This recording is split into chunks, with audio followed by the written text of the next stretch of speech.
security committee should run, what's the scope of work, what you guys are responsible for, and how the payout structure, should work. Yeah, definitely. I think from what I could tell within the Discord server so far, it seemed like the committee is like more focused on not necessarily like auditing the contracts or whatever, but like on the actual like risks of using the product, like the financial risks, and stuff more like that, or like the integrations, right? Like if we're using a product that like is integrated with like 15 other DeFi projects, right? There's kind of a lot of like composability risk and stuff. Yes. So that's at least kind of what I got from the server. Yeah. I think, on the product risk itself, right? Like, the product community and also financial risk, right? That actually, what the Boule is supposed to do, right? And I think the security committee is more around technical risk, and of course it includes, the risk related to composability issues. Yeah, I just think you guys should bottom up on this, how the process should work, and the scope of responsibilities and the payout structure, because we're going to start doing technical integrations, very soon, right?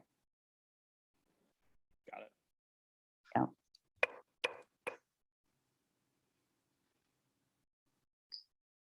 Okay.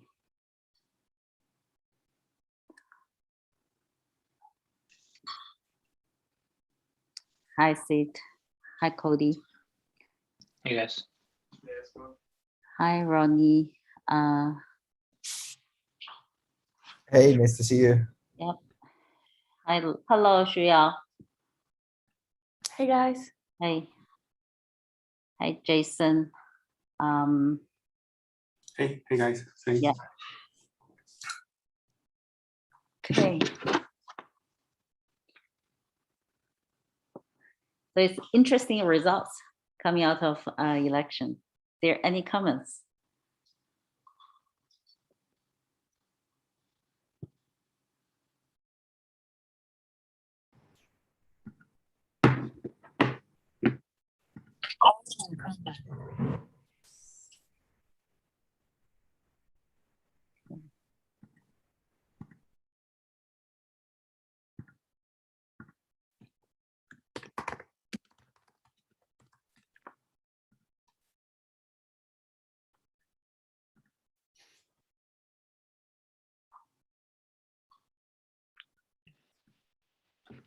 Yeah, I think one comment is that with Lemma and sort of Orion, like I guess with Lemma specifically, like they're just like a bit early. Like I'm curious, like how we're going to actually think about integrating them.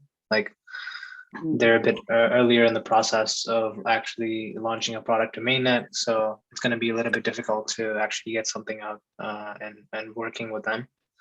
Yeah. But the community, I mean, you guys all feel like it's a strong yes there, so it seems like it's going to go through. It's gone through yet already. And then with Orion, the risks with Anchor and Terra are like actually pretty substantial. Like if USD loses its peg, it affects the collateralization of Orion. So I'm curious, like how that plays into the whole thing if we were to support the Terra ecosystem. But overall, like it seems like people are more inclined to pass both of them. So we'll see what happens. Yeah. There's also things we could do, like insure against USDT DPEG using protocols like Unslashed if we were to operate within like the Terra ecosystem, which I think would be worth like the trade-off of insurance prices versus the yield you'd get there too. Yeah, potentially that'll work. Yeah. Yeah, I think Lemma is a good project, but it's definitely early. They haven't launched themselves, and I totally agree on that comments. And for Orion money, yeah, and it's the cross chain infrastructure risk, and also on the sustainability. So I'm just thinking, to have this discussion, right? How we can actually, get people more focused on, right? What's relevant to AladdinDAO, and then we can, accelerate on the process, right? And so we do need to accelerate that process to have, like more projects and strategies listed on the platform, right? And to show our value prop, to the community. And yeah, and I think before Tom joins, and we can just spend a couple of minutes on this. Yeah, Tom is here. Hey guys, sorry I was a little late. I was confused. I thought we were I thought we had decided to do this on Discord, but I think I was wrong about that. So sorry about that. Yeah, so before we get going, I just wanted to, I don't know, Sharlyn, did you already go over the sort of stuff we talked about at the contributors meeting? No, we actually discussed briefly on the outcome of the first Boule election, the voting result of the two projects, Lemma and Our Money. We're just talking about how we can get Boule members more focused, right, and on what's more relevant to AladdinDAO, right? So we can accelerate on the process to list more quality projects and the strategies on the platform, right, to show our value to the community. Totally. So yeah, I would definitely encourage anyone who's interested in kind of more like driving what this DAO ends up becoming to join the contributors call, where we speak a lot more kind of openly and about yeah, like different ways we can change the DAO, different things, updates from the development team, things like that. So yeah, that it happens at 10 a.m. Eastern, same time as we're having this meeting, but on Wednesdays. So if you're interested, would definitely encourage you to join that. Just a brief update, some of the stuff we talked about yesterday. The Boule Plus is going live today, I believe, right? Yes. So that's going out. We talked about that. We talked about the staking system that is being worked on right now, and sort of decided that we didn't think we needed a vote, to call a DAO-wide vote on implementing that, because it seemed like there's been very little pushback.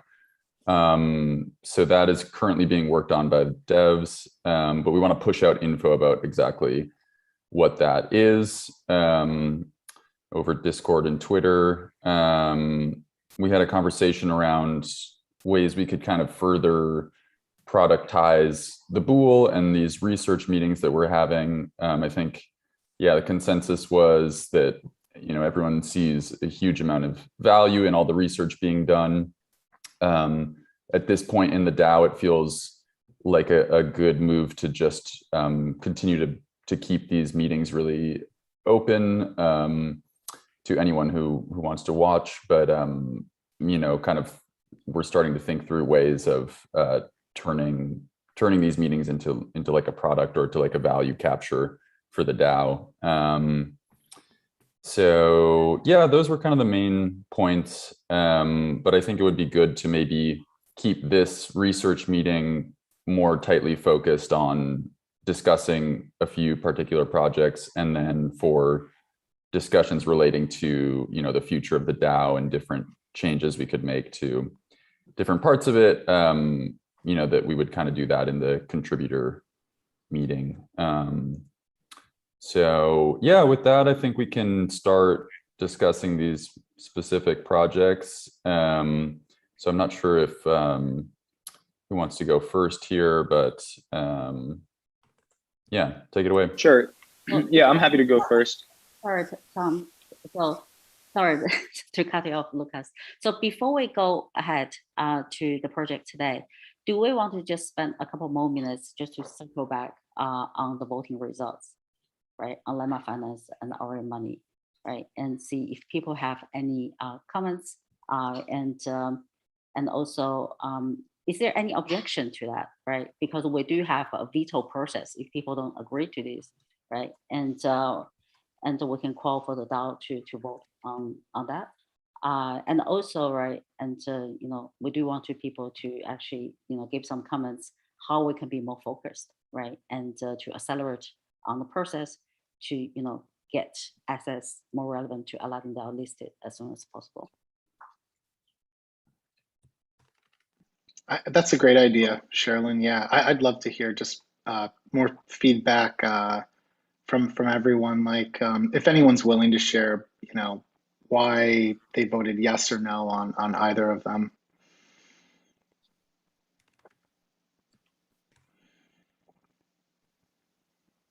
If you actually, I can kick off with it. Mine's pretty straightforward.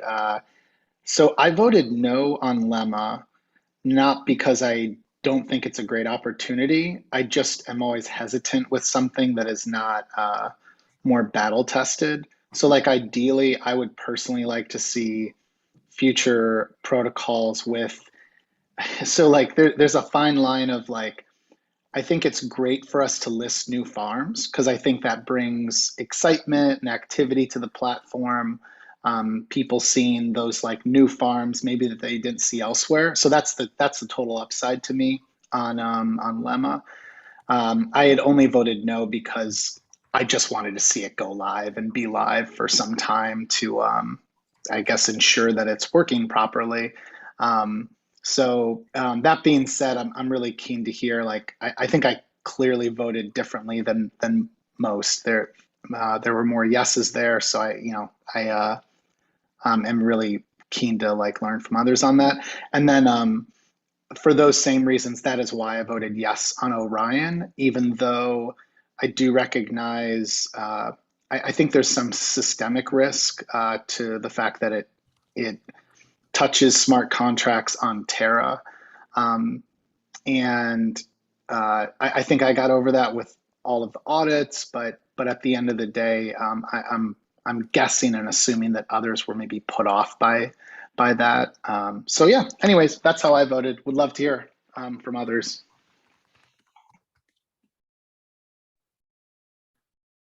I think one thing that's pretty unique, this came up in the contributor call yesterday, like one of the unique things about AladdinDAO is that we farm and hold. And so I think like thinking through, you know, Orion, it's like we can either, you know, accept the 3% cut that Orion takes off of like stablecoin yield, or we can hold Orion tokens. And I didn't think that Orion, like basically Orion is a front end to Anchor. And I think that we can develop that same technology in-house and that it will be worth it for us to do that. And I think people are going to kind of realize that. And I don't see a long-term value for Orion tokens. So it's like, I think that's why I was not like excited about, I would be excited about listing like Anchor specifically and just saying we're going to develop some, you know, infrastructure to put money more or less directly into Anchor. Because I think Anchor has a lot of longevity, but I wouldn't be excited about the DAO holding Orion tokens personally. And that was a big part of the decision for me. Yeah, I mean, for me, I vote I think no for both, mainly because I feel like we could explore, you know, more choices. I think two choices are just not. I mean, I think both are a good project, but you know, again, the risks and I think as a decision from the DAO, I think maybe we need more choices and you know, I guess segue away from peer pressure, but mainly more choices can allow, you know, better decision. So that's why I voted no. I'm also okay, you know, to review more and then vote it again, but I prefer more choices. Yeah.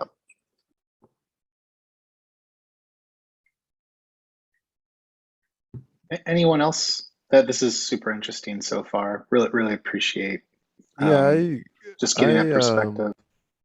kind of just to like piggyback off of what Tom had said, this is something I kind of wanted to bring up anyways, is like when we're looking at these opportunities, if if the DAO's like idea is to take like the tokens we earn from yield basically and like hold those forever, then I think we kind of, or for quite a long time, I think we kind of have to also look at like the tokenomics of that as well, and like how that fits in.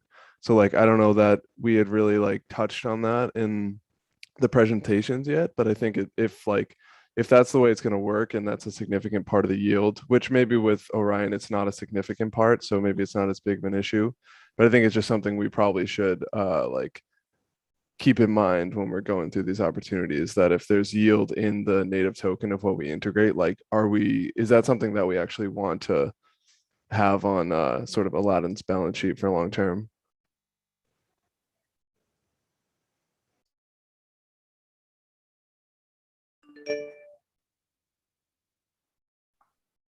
I think that feels like a plus to me. I'd be really curious to hear what other people have to say about this issue of like, yeah, is that our general attitude that we're just going to hold native tokens that we earn yield in, or is it project by project? Or because I think it's kind of a selling point for AladdinDAO that, if you're like a retail investor and then, holding AladdinDAO tokens, it's like you're getting access to this basket of, basically like just really early, really good projects. That it's a way to kind of leverage the power that we have here of finding early things. And even if you didn't pick being in one of the, farms that really exploded as a retail investor, if you get AladdinDAO tokens, that's if the treasury holds, all of this really great early equity in DeFi projects, it's like, that's really valuable.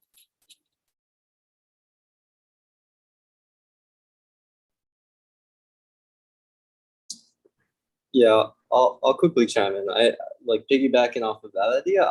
I voted yes for Lemma for that exact reason. I viewed it as sort of a venture bet we could take with a small part of the portfolio, get access to a brand new platform, and maybe get some like early equity that we could just buy and hold.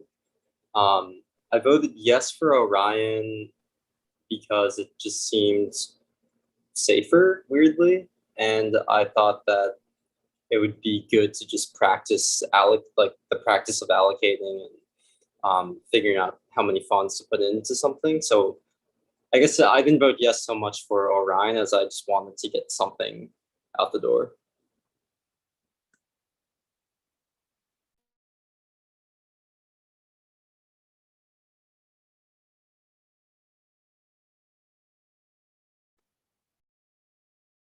Hey, Sharlyn, quick question, less related to Lemma and Orion, but when does the first phase of the ALD mining program, when is that ending? Isn't that soon?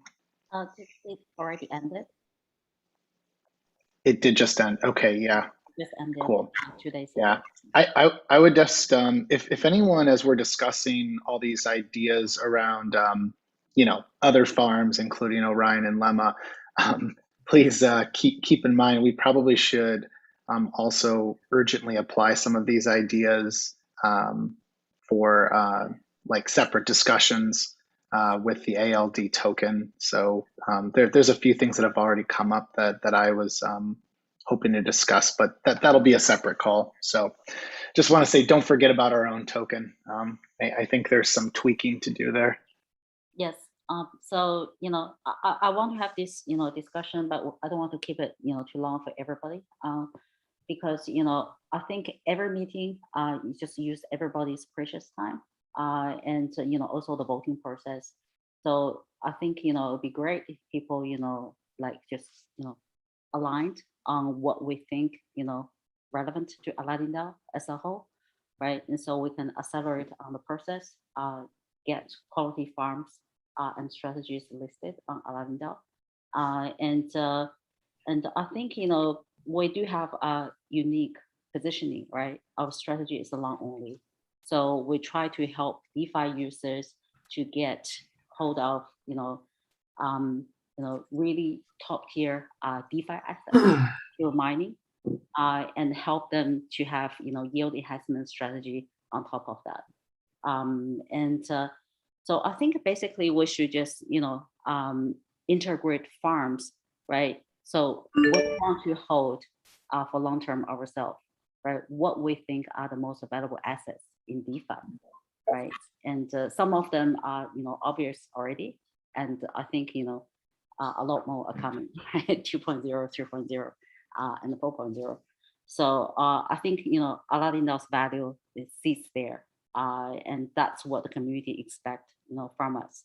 So what's the, the ideal range, right? And so, we want to focus on, so we can get people aligned, and so, to search for those farms. I think Lemma is a great project, but it is a bit early. It hasn't launched, right? Probably launching a couple months. And I think Orion Money, is a good project, but I think people brought up concerns on the cross-chain risk, and also like the moat for the project probably is not high enough. Everyone here is like big brain, and the community really look forward to the big bang, big things coming out of the Boule. So love to hear people's suggestion and ideas. What the range of things we should really focus on as a group, and to search for that.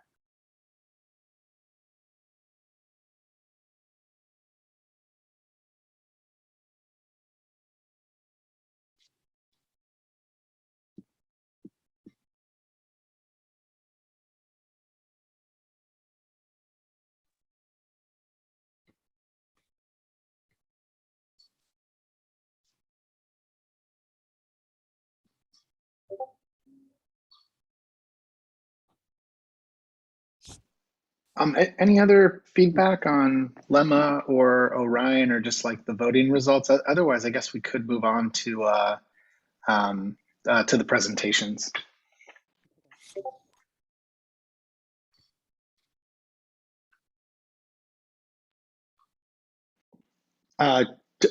Somewhat related, I'd love if maybe you can comment in the messages or chat here. One simple question I had was, is there like a benchmark for yield that many are keeping in mind or looking for? It was something that came up as I was obviously thinking about Lemma and Orion. Like, what is a yield number that is worth us integrating? I can speak from experience at Zapper.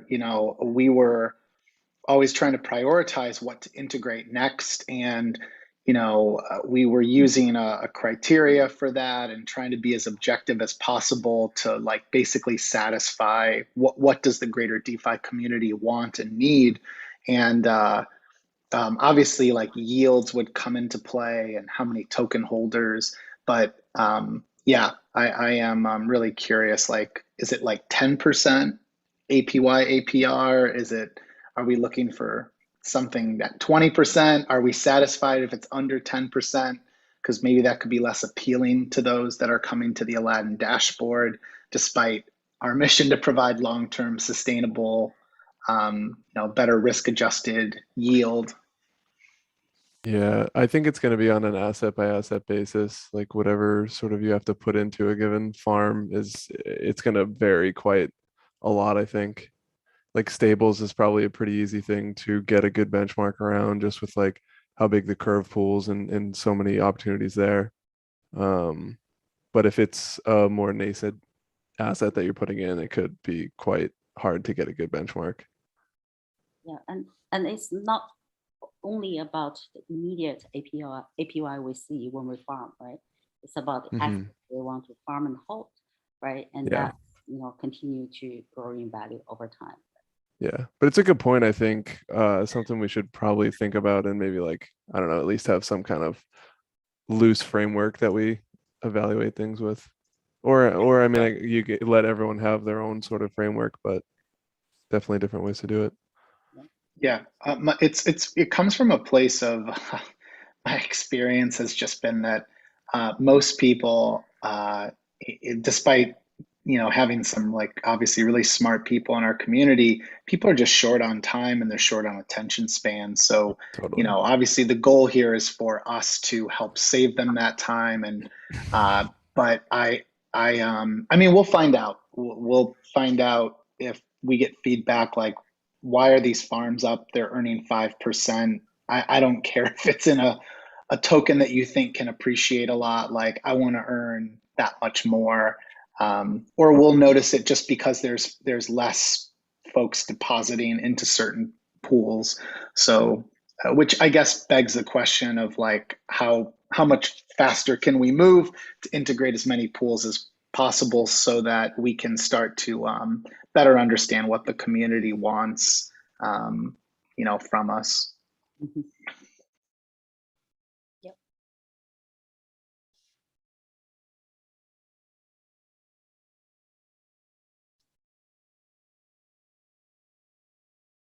Sorry, Lucas, do you want to go ahead? Yeah, with the presentation. Yeah, please. Yeah, sure. So mine, for those that were like in the research race or whatever, like a few weeks ago, the initial part of it is kind of like a rerun of it. But then I'm gonna end it with like how it relates to the DAO and like what we can do with it. And I actually think it's a pretty timely presentation given a few things. One, just like the yield that we were just talking about now, the security committee, and like where you like evaluate like financial risks and such. And then also like just generally the project has recently released V2 and the token started trading. Then there's the whole controversy with Divergence Ventures and stuff like that.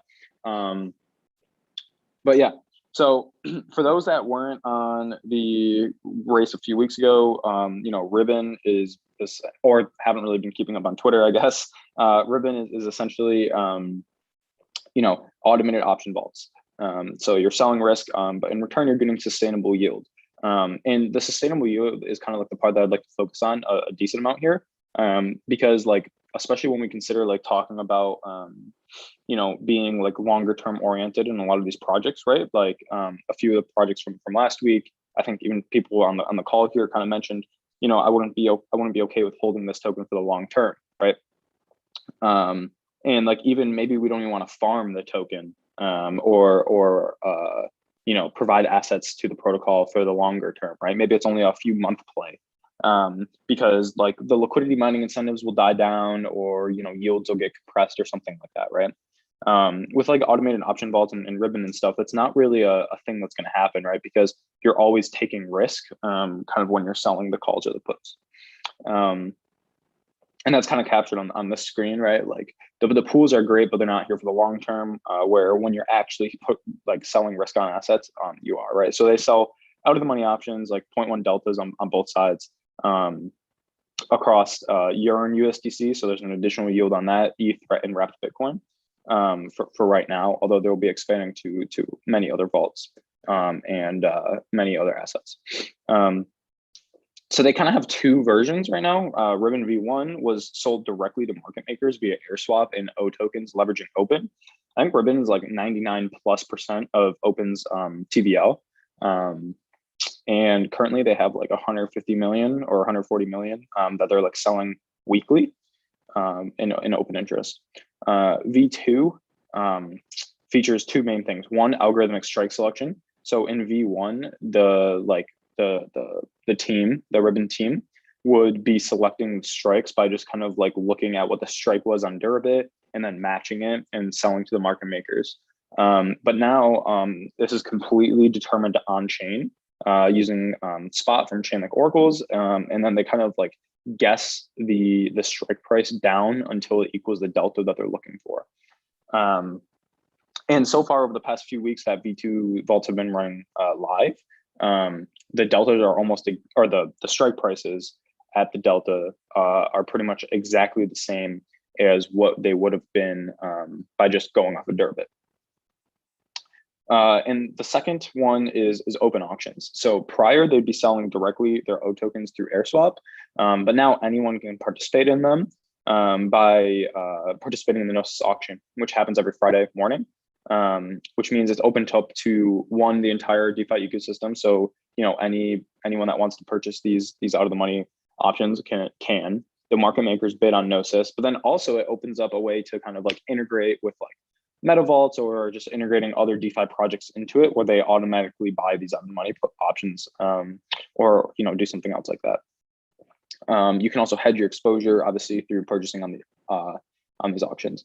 And then just like the broader like fit and play for Ribbon here is that like it's very odd when derivative volume trades lower than spot volume. Doesn't happen in traditional finance, and like even like trading on like centralized exchanges, right? Like the perpetual like perp volume is like way higher than spot, right? But within DeFi, like options haven't been fully figured out yet. A few reasons are like like lack of liquidity all across all the long tails. People haven't really figured out fully how to like make like an AMM that works well with options. And there's kind of just like a lot of stuff there that hasn't really been figured out yet. So there's definitely a lot of room for growth for options within DeFi. And Ribbon kind of like cut it in the middle where they didn't try designing like a new primitive where they had some crazy like AMM curve. Although Pod's finances curve is pretty cool.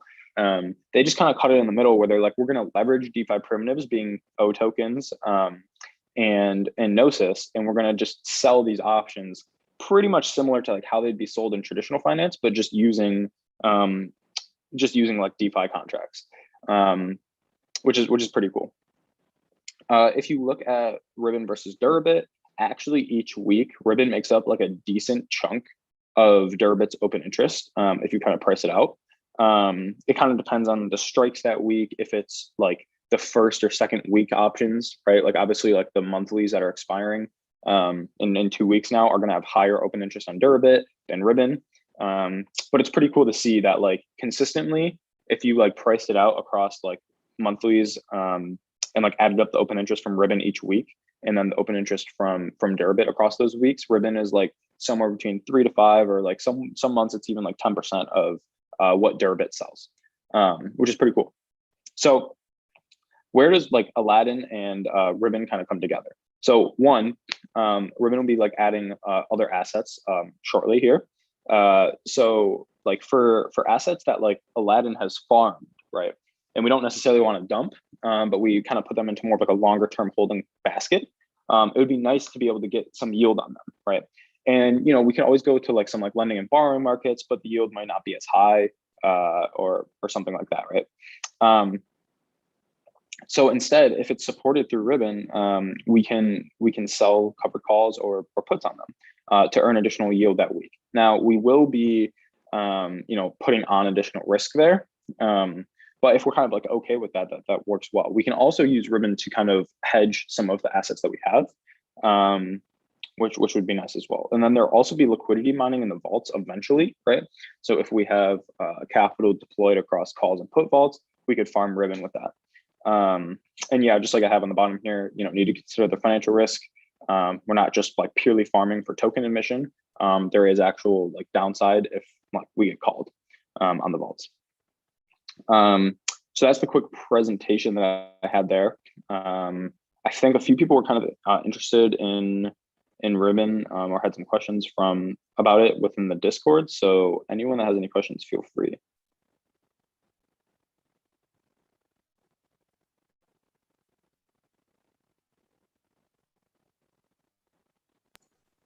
Yeah, I just would want to ask more about like capacity of Ribbon, because I know the vaults are pretty full, at least for the V2 stuff, and that's probably been pretty slow to roll out, which I totally get. But I think we have to look at like capacity of this and how much we could put to use. Yeah, totally agreed. So I think there's like there's decent space within the V1 vaults, but like definitely the V2s are being slow to roll out. I think they're going to be upping caps like kind of shortly here. Like at least with the V1 rollouts, they kind of went with like a super like protected one, and then they had like 2 or 3 other vault raises before they kind of just did like their really big raise that didn't get like filled up like immediately. So I'd say like probably within like a month or 2, we'd probably kind of see something similar happen with V2.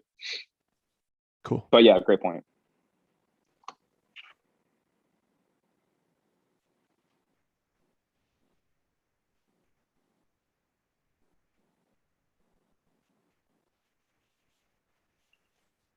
I think one thing that we have to think about also is like communicating the risk of selling options to the members. Like wouldn't be like straight up clear out the gate because like, you think you're getting the yield, but actually you're selling options. So I think that's like a explainer of like how that works should be important. Yeah, absolutely. Yes. So basically the LPs could lose money, right, if the options get exercised. Yeah, and yeah, I think so that kind of goes like back to like stuff that we've been talking about like within the smaller community in Discord. Like not only do you have to kind of evaluate like smart contract risk and integration risk and all of that, but like also like actual financial risk if when you're starting to talk about like primitives that aren't just like pool 2 farming, you know.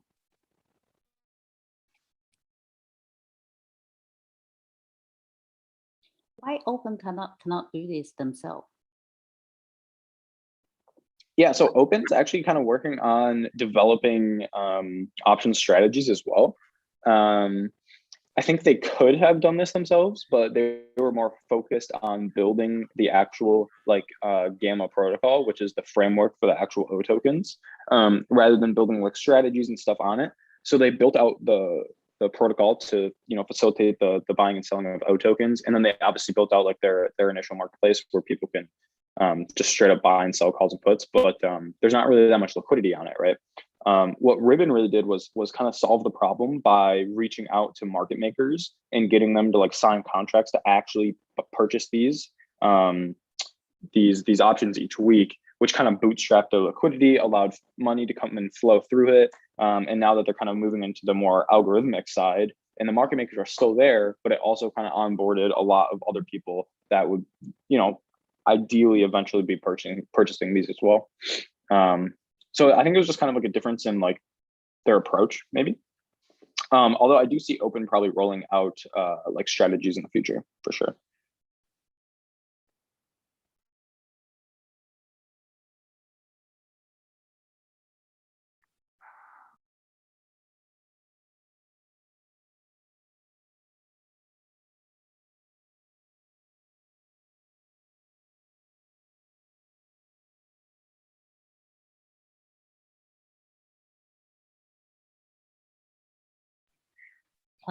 Lucas, do you think there will be potentially many ribbons around Open ecosystem?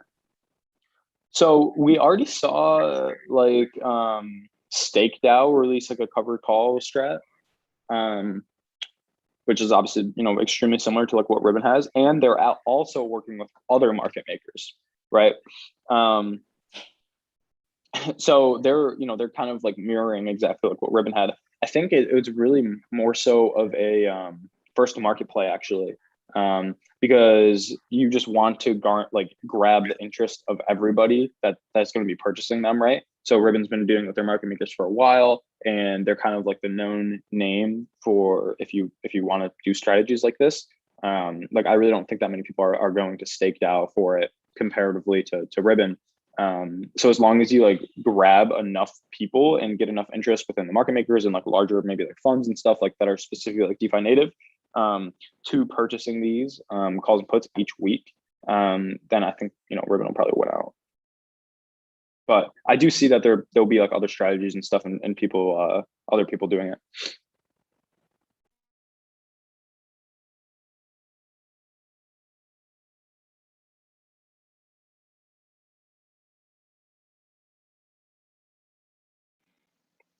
I like this farm a lot, so nothing to add. Just already a fan of it, and I do think the point about making sure that the average like Aladdin user understands the risk of being on the wrong side of that bet by selling options.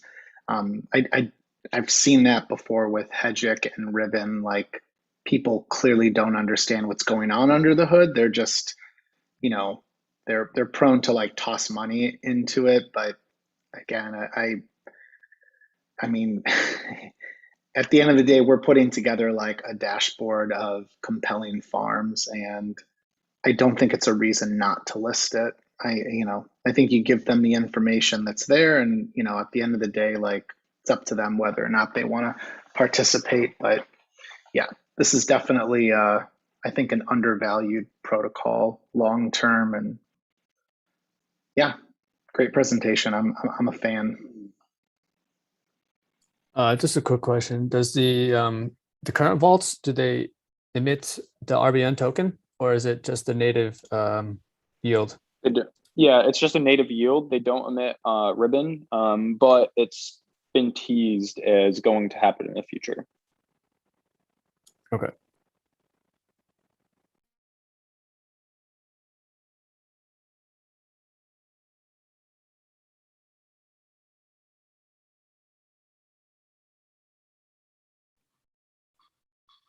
I think if no further question, we'll move to next one. Forgiven, do you want to talk about Mcdex?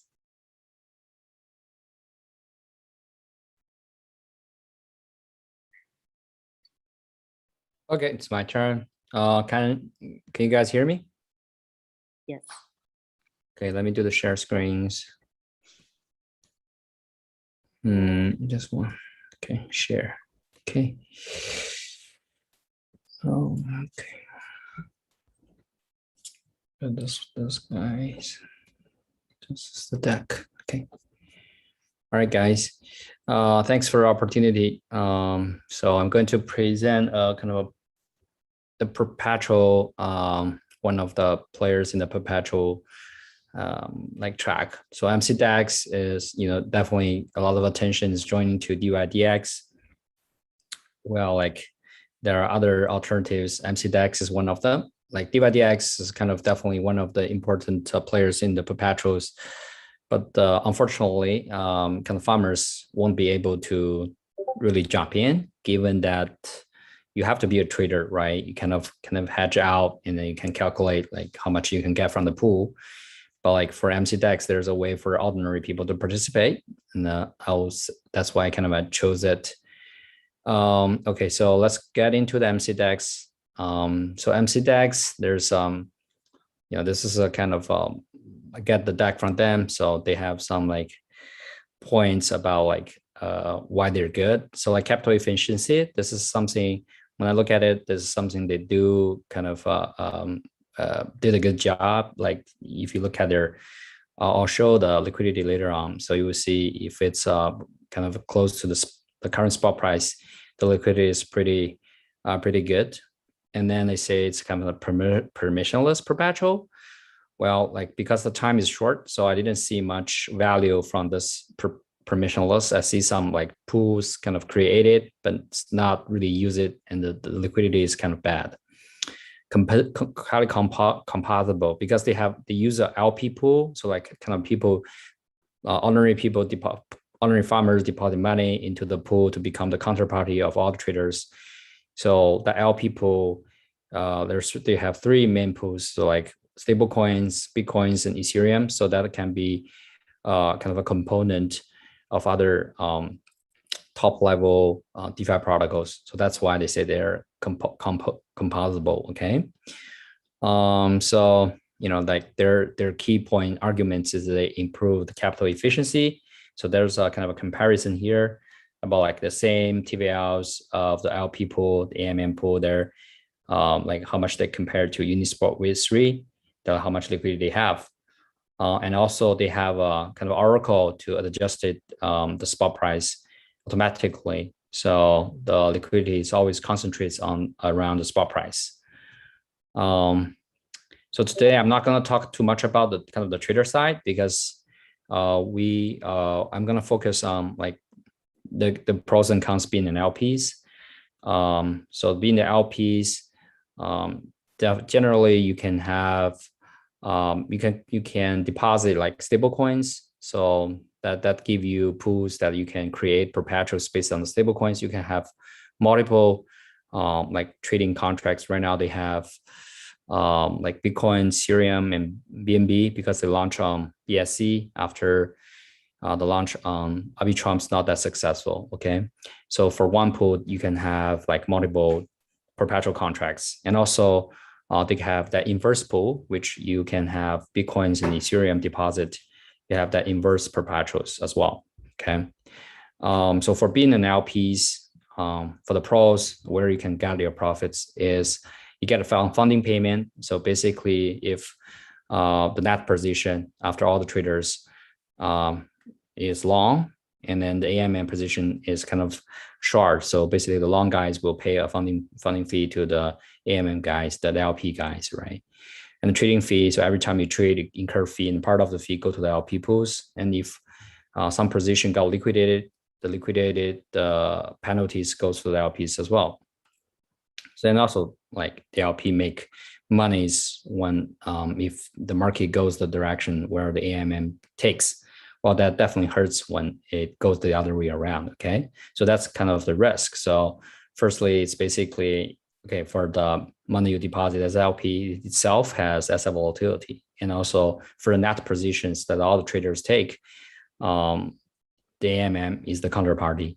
So if the kind of the market goes the other way around, then you basically are losing money. Okay, so hopefully all these benefits together can kind of offset that, and overall you will wish there's kind of a neutral positions for the AMMs over the long terms, right? And then you're making all these fees to the LP pools.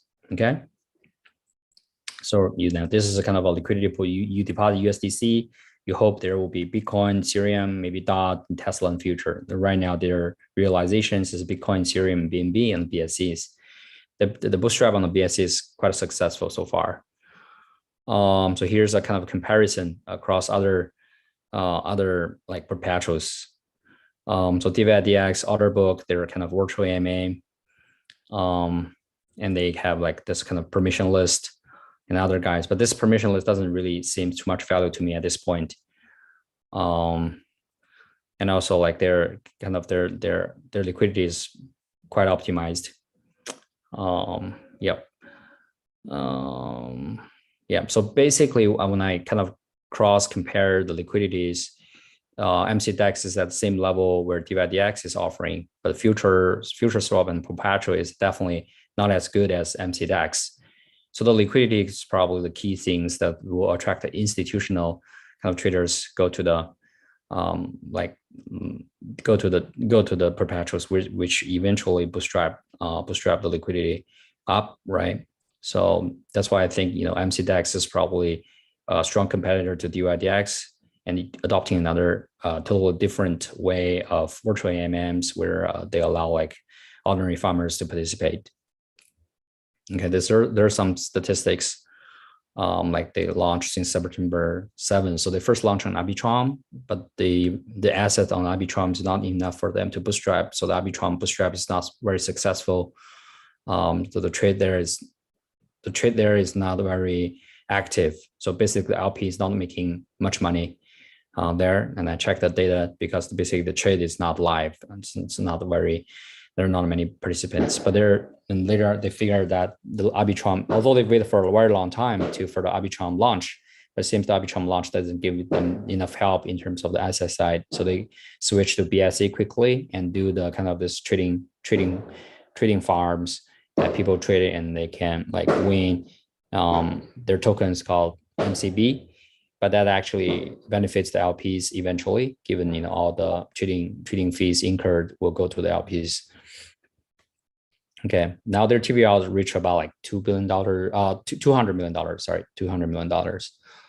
And APYs, it's pretty high on stablecoins and Ethereums. So that's why kind of Lemma decided to do the Legos on the MCB. I'll show the data later on. This is our kind of roadmaps. So BSC is pretty successful so far. And they also have investment from Almendra, so they got listed on FTX. So actually for the traders, they allow you to actually deposit MCBs to boost your kind of trading farms, and a lot of people actually buy MCBs and hedge out on the FTX to boost their trading farms. But that's kind of complicated for AladdinDAO users because they are not able to really participate in this kind of fierce trading stuff, but still they can do the LP stuff. Longer terms, kind of like multi-collaterals, like you have collaterals. You have like right now it's one pool for one type of collateral. Right now, going forward, they probably can have like different collaterals in all one pools. But that actually create problems like for kind of a value. They may use a curve solution for that, but that's kind of long terms. So let's focus on the V3 instead. Okay, so this is kind of their trading campaigns where they hope they kind of give all the incentives to the traders, while the traders help spike the trading volumes and open interest, which help the LPs, AMMs, APYs, and then attract more people to deposit into their LP pool. And then the liquidity increases and get more traders. So that's kind of the positive loop they are looking for. It seems to me it goes well now. It goes well now, and also the capital efficiency is pretty high. This is they're kind of a token economics, because I think part of the Boule members mentioned that we should look at their token economies. It seems so far it's pretty healthy, and also like for investors, they have a very interesting unlocking like reasoning is.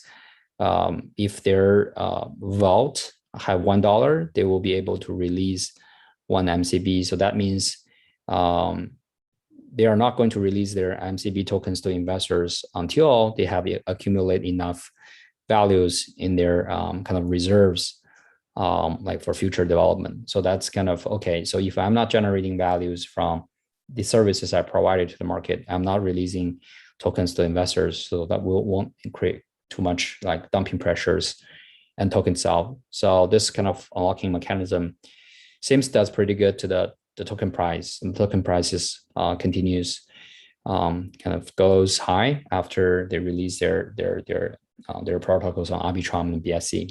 Okay. Yeah, this is their kind of the token price is about like $50 now. This is where they get their token price previously. Like, so it's doing fine in terms of market performance. Okay, let's go to see their what they have so far. So I'll show you guys like on Arbitrum, they're not doing so good because there's not enough assets, and they try to incentivize, but it doesn't do so good. They have two pools, USDC and Ethereum pools on Arbitrums, but you can see the liquidity is not much, and the trading volume here is not good. It's only like, right, the volume is only kind of 24 hours, 20% of the deposit LPs. So the APR is not good here. APR is not good here. And then here you can see the LPs values.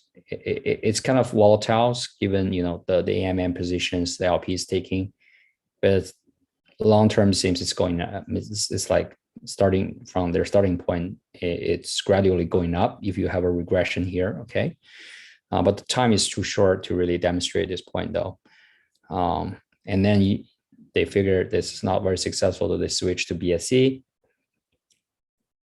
And then we can see on BSC they have three pools. This is their stablecoin pool, Ethereum pool, and Bitcoin pools. So for Bitcoin, for stablecoin pool, they have three perpetuals contracts. Okay, so here you see the net positions the AMM takes. So like the whole pools, they have like close to $70 million. And then here you have about like short on Bitcoin, Ethereum, and long on BNB, and the main positions is Ethereum, Bitcoin. So together that's about like $2 million compared to like $70 million. So it's about like 3% net net position. It's about 3%, so the position is not that big. But if you look at the volumes, 24-hour volume, it's like 1.5 of $156 million. So that's about like two times the deposit LP's value. So like 200%. The capital efficiency is good.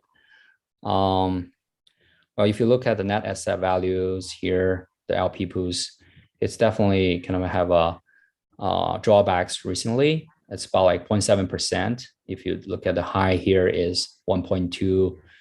Here you have got like 1.14, right? This is 1.21. So you got 0.7% like drawdowns, because basically it's taking negative short positions on the Bitcoins and Ethereums, right? And then here you have a jump. Basically, you can think of there is definitely like a price surge in the Bitcoin itself. So you can guess that the net position there is definitely long, and a lot of short positions of the traders get busted. So the liquidation and also the fees definitely helps.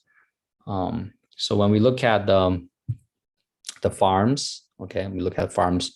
So the farms, it's estimated 30-day APYs. So it's like 50% for the stablecoins pool, and most of it is coming from like the stablecoin increase itself. The token, the MCB token itself is not much, 5%, but something's better than nothing.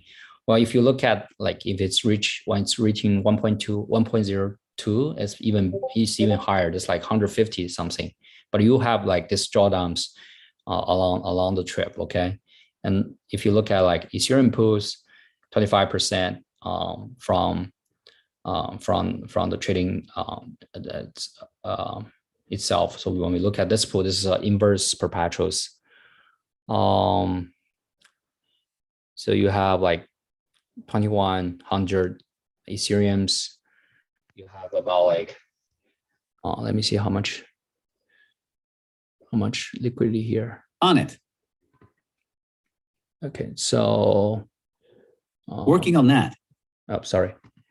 So the volume here is you have liquidity. You have about like 25,000 Ethereum deposit here. Volume here is you have about like 2,000. So the capital efficiency here is not very high. It's about like 10%.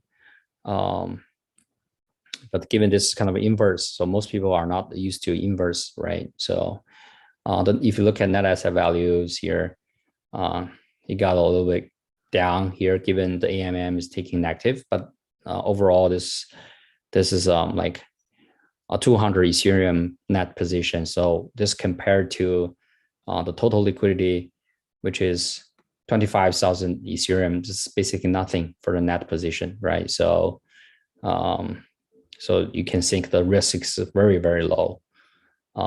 You basically are kind of getting fees along the track, but definitely the wrong position of the AMM itself will kind of get rid of the fees. But overall, it's kind of getting fees from these aspects that I've talk about in the presentation. So and also this ETH pool. By the way, this ETH pool is what I think the lemma suggested to integrate itself into the inverse pool, right? Deposit ETH and create a 1x short ETH on this ETH pool. Okay, and if we look at the pools, so here's 3 pools certified, and their permissionless features is here. There's a lot of new pools created, but if you look at liquidity, it's almost zero. So it's kind of testing purposes, I guess. So the permissionless doesn't really add much value here. And for token price, we can kind of take a look at it. Oh, I'm sorry. We should first look at the liquidity, right? The liquidity. So they said their liquidity concentrated around the spot price. So if you look at here, this is which pool? let's go to this Bitcoin pool first. Okay, so Bitcoin pools, you have like 14, sell one and buy one, like 18, right? This is comparable to DYDX. Maybe DYDX is a little bit better, but DYDX is kind of floating around because it's from different market makers. The data is always changing, given they have like off-chain matchings, right? But here, like the orders is relatively stable, given it's kind of simulated from the LP pools. Okay, and if you look at Ethereum here, you have like 200 sell one and 300 buy one, right? When compared to this to perpetuals, it's much better than perpetuals, and then the other one's got like I can't remember, the other one's better. So it's comparable to DYDX, but much better than the other two. So I think this is probably like DYDX and Mcdex is probably the two best that I think if one of them I'm not sure which one gonna win in the long run, but it's just their liquidity, I think it's the kind of the core killer here that will attract the people to use it. If you look at inverse here, okay, here is the dollar value, okay? So that's not much given the deposit value is not a lot. It's about like $260,000 $1,000 on sell and on similar on the long side. If you look at ETH, well, the ETH is much better. It's about like 1 million on the sell, 1.5 on the long, and also you have a kind of BTC ETH pairs on the ETH inverse pool. So this kind of offer you some like other trading pairs for one pool. So like USD ETH and BTC ETH, this is all in the ETH pool, and USD BTCB is on the BTC pool, and the first three are for the stable coins pools. Okay, so I myself personally participate. Okay,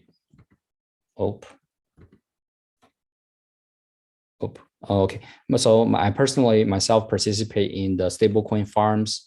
So the number is kind of okay. Let's say if we start from 10,000 and the high it reach about like $150 in just about like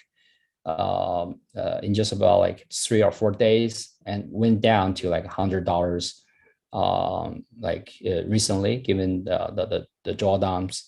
Okay, but like I haven't counted the MCB farms. If I count MCB farms, that give you probably another $30. Okay, so overall, I think this is good if we integrate the LP pools into AladdinDAOs. That people, if they don't care kind of short-term drawdowns like over the long terms, the long term is not that long, probably like 2 weeks to a month, you will get a positive kind of yield on your deposit like stable coins or Bitcoins or Ethereums, and the yield is I would say relatively high compared to other protocols, and the risk you take is limited. We look at the net positions that are like kind of 5 to 10% maximum. If the stable coin is probably the biggest, so 5 to 10% in most of the time for the net positions. Okay, but like if the trading the volume is kind of 2 times of the whole, so the capital efficiency is good, at least on the BSC network. Yeah, so it's because this is kind of a a little bit complex, so a lot of information. I'm open to questions. Thanks.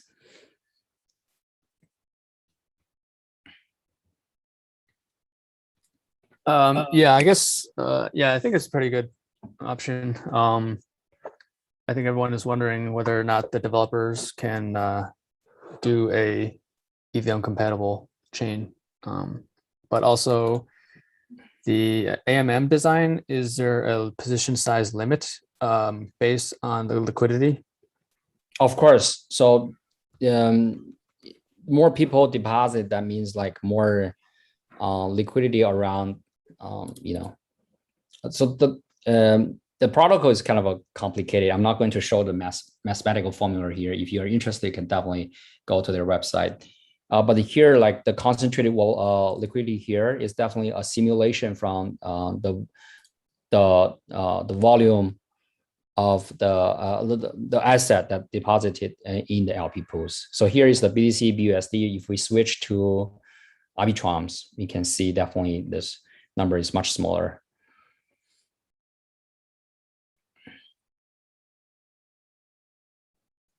Okay, here we go. So it's kind of 3 and 5, right? And the pool is much smaller here, right? It's only like $4 million, right?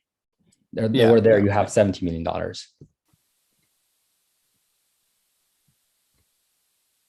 Yeah, I'm just wondering how much like market risk the AMM can theoretically take on. Like if you somebody mean AMM, right? Yeah. So generally they have a penalty. So let's say if the AMM is taking like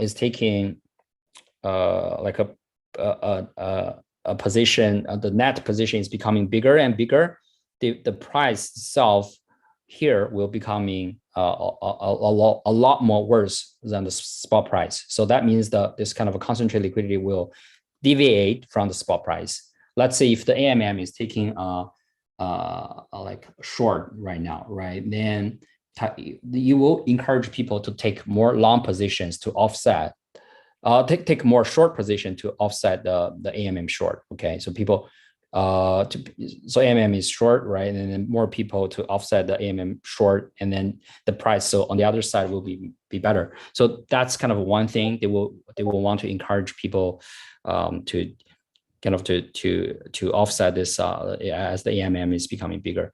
And for the limit here, they have a lot of kind of a risk parameters they can set. My understanding is generally it won't surpass like 10%. Let me check it out, because they have a lot of kind of things they can to vote for each pool. They have perpetuals. They should have a governance, create proposals. Set property.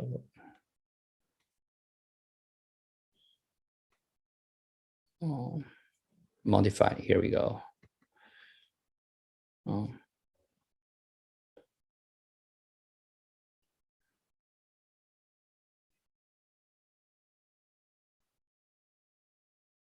Okay.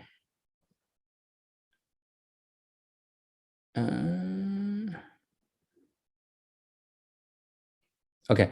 So here you have like, so basically the liquidity they simulate there kind of limit their net positions, right? Think about like for the Bitcoins, they have about well, here we go. For the Bitcoins, they have about like 13 or 20. So that give you kind of a max position around to $1 million, right? So that basically give you the kind of the cap. Although I don't see a hard cap here, but let's say everybody takes kind of a one side position here, right? You have, let's say for Bitcoins, you have like $1 million here, maybe $1.2 million now.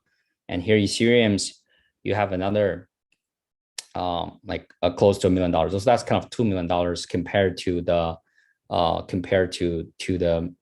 whole pool values, right? So the basic net position itself is basically limited by the liquidity depths that this AMM simulation that simulates into the order book, right? So here you got like 2 million shots like here, right? And you got like 50. And if things goes the other, let's say the short, like here is 32, if it continue to grow bigger, the price is becoming worse for people to take more long position. That means the price will be much higher than the spot price. The price will continue to move higher. So people have to pay more for the futures price. So they discourage people to take long positions here. So not many people will kind of take more long positions at Mcdex. People will go for other alternatives, probably DYDX or perpetuals, or even in Binance SEX. Okay, so that's kind of how they actually limit the net positions. But I don't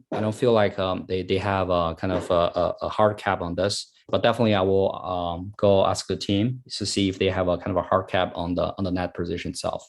So here you can see it's about like $2.5 million here compared to 70 total LP deposit. And in my impression, never go beyond 10%. You never go beyond 10% because I farm myself, so I've been kind of monitoring myself very closely. Yeah, not a perfect answer, but I'll go deeper, and I'll kind of come back with an answer to this. Okay. Yeah. Thanks for that. Yep.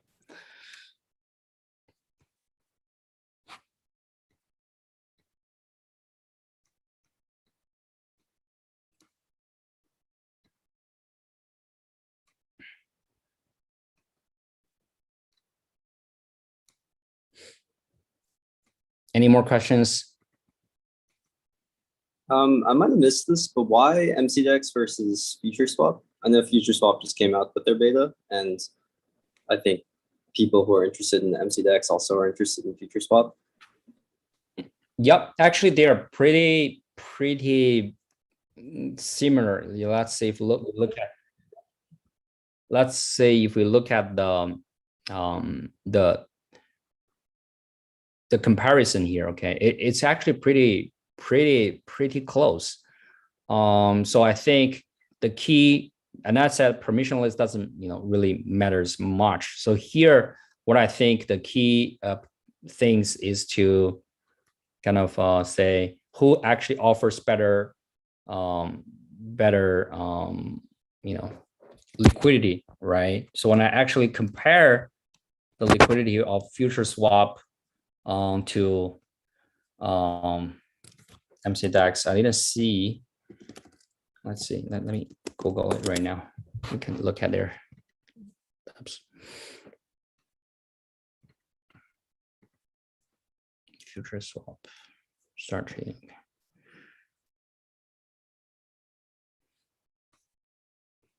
Accept. All right. Here we go. All markets. ETH pool.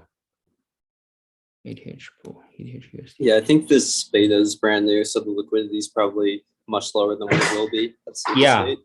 Yeah. So the key things I think is you gotta have enough liquidity. Once you build enough liquidity, and this kind of you got some like so-called like first mover advantage, right? And then and more people start to concentrate on your platforms.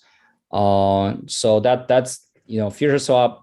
When I look at it, it's basically the same, but the liquidity bootstrap is not there yet. So that's why I kind of recommend Mcdex here firstly. But I'll definitely keep an eye on like how FutureSwap like perform going forward. I also can compare this to perpetuals. We can look at a little bit of the perpetuals liquidity here. So here we go. Okay, right. This is kind of ETH USDC. There's no order book, so it's not going to give you like a perfect. Yeah, it doesn't give you kind of the depths here. You can look at. This is kind of the exact executed trade, right? So you look at here, the trade, basically the size is not as big as that what you can take on Mcdex or D/DX, right? Here is basically less than 0.2, right? But there you can take like 5, right? 10 even if you want. Yeah. Here maybe as the liquidity grows, we might want to also do FutureSwap, maybe even perpetual. I don't know how the rates compare though. Yeah, maybe we can do a kind of a comparison like further down, but I believe, so another thing is I also want to talk about, maybe this is kind of a project specific, that is like what we have to think what we believe that have a very good future, like for each kind of track, right? Because previously we have said, okay, the lending borrowing track, you have compound, you have the Aave. And for stable, like you have curve, right? For swap, you have uni, you have sushi. So it's kind of for you should think of, let's say we do a top-down strategy. What are the big track that we should really focus on, right? If this can go big, we should really go early, and then we try to get the top two. Let's see if we can't decide which are the best, the top winners, and then we try to grab the top two, and then we accumulate their tokens, and then the rest let the time prove it out. So that's kind of my thought. So that's why I say, okay, if DYDX and MCB is going the fastest right now, so that's what would be my attention, right? Kind of same goes to other new emerging area, let's say probably MEVs or what, but some of them that the farmers can't get it. But like as a kind of long only DAO, I would say we should find like the core assets, right? The core assets means we should find the best players in each track and accumulate their tokens, and the rest we leave it to time. So that's kind of another topic though. But here that's how I get it myself to like MCB. So my logic is simple. So okay, I pick perpetual. It will be big. So I think definitely we should accumulate tokens in the perpetuals. And who is doing good? Okay, I say, okay, liquidity tells everything, right? Because if you have the best depths of liquidity, people will gradually concentrate to that network and the moat gradually build out. So I compare the liquidity there is DYDX and MCB, given even there's very limited time of MCB so far, like BSC, and it proves itself. Like DYDX has a good name and reputation there for so long, right? So that's kind of and they spend a lot of time like attract market makers. Well, MCB doesn't do much, right? They say, hey, here you go, farms, right? The traders, okay, do the incentive trade. That's kind of similar to DYDX, but they got enough LPs there to provide the liquidity, and the bootstrap on BSC is pretty successful. So if this kind of models that they can copy to other, chains with enough assets, let's say Solana or Polygons, and even Ethereum itself. So that could be, I think that could be great, because DYDX is kind of tough to migrate to other main asset chains, but like MCB, it's pretty easy, right? This is kind of smart contract based. You don't have to kind of ask for another layer 2 stuff to do it. So yeah, rough thoughts.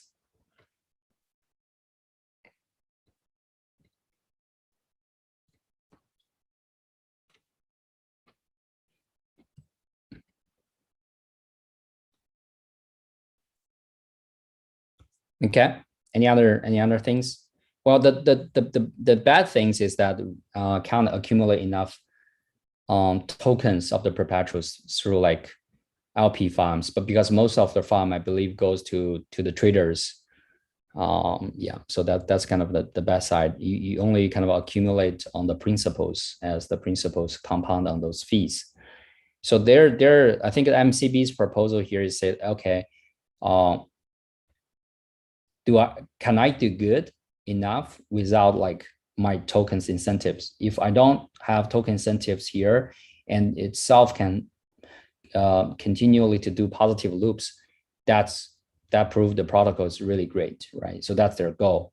But the early bootstrap is kind of the trading campaign is definitely a must. But after that, what if the trading campaign ends? Can that be kind of a continuous successful things? I think that goes same to the DYDX stuff. Okay, so but it's just started. Let's see. The same logic kind of that for kind of the option market, right? Option market is so small compared to spot. If you compare to traditional market, let's say for perpetual, it's even closer, right? In the centralized exchanges, the perpetuals volume is much bigger than the spot. While on the DeFi side, that's kind of right nowhere compared to spot. So that's another big argument that we should go here, probably go to the perpetuals track to find the best players. Okay.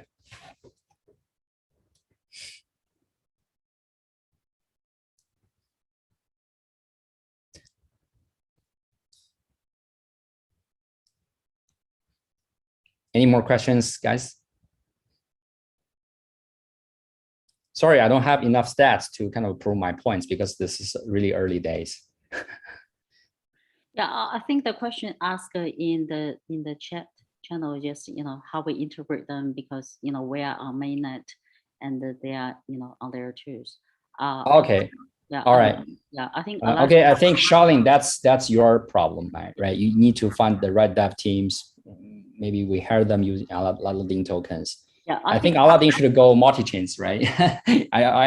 I'm personally, I'm not like Ethereum Maxim guys. Maxim, I think, we help people to accumulate. We help people accumulate like core assets, and then we help people to use their core assets to farm more, promising tokens. Yeah. So it shouldn't really matter whether we are on Ethereum or BSC or Polygon or Arbitrums or even Solana's, right? And even for these protocols, they kind of going different places, especially for perpetuals. They have to lower the cost for these traders. Otherwise, like if each trade costs you $100, man, that even for institutional traders, that's not tolerable, right? So I think for a BSC integration, it's not that tough, right? Because it's kind of EVM compatible. Basically, the code can migrate. And then like for users, it's pretty, I think kind of experienced users are quite adapted to this. Just switching their MetaMask RPC options is be good. Yes, it's not a maxi problem. It is on the roadmap. Yeah. So the plan is, we want to prove, our model. Basically we want to prove to the community the Boule is smart, and the mechanism works, right? And then we get a list of good farms, on the platform, and then we go multi-chain, right? So the EVM compatible chain is straightforward, and we'll move on to where there is a decent ecosystem, right? Where there's people need to tell, right, what is good and what is relevant for them.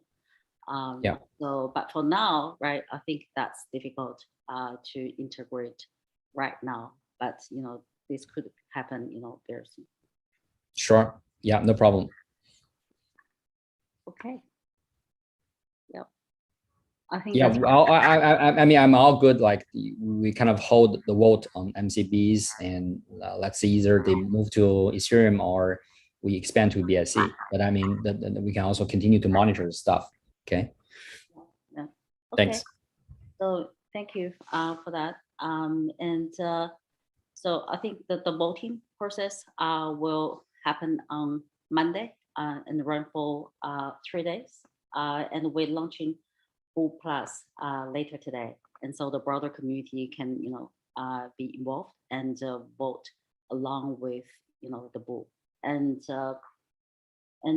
I think some of you guys may want to participate in Boule Plus as well, because it's pretty good yield, right? So 2% of the token will go to Boule Plus, and it's permissionless, so anyone can be part of that.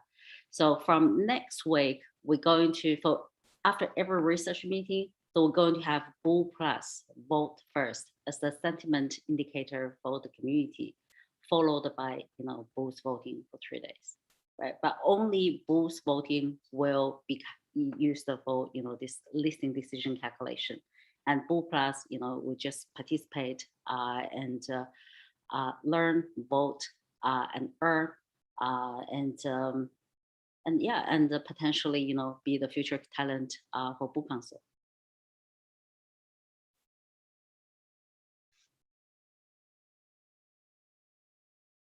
So any other questions?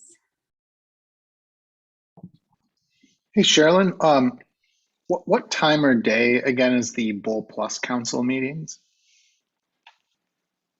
You mean the Boule Plus? Boule Plus actually it doesn't have a regular meeting. Only Boule has this regular research meeting. Okay, cool. We have this contributor call every Wednesday, so 10 a.m. EST every Wednesday. That's happened, in Discord. So welcome to join. Anyone available, please come to discuss anything, related to AladdinDAO.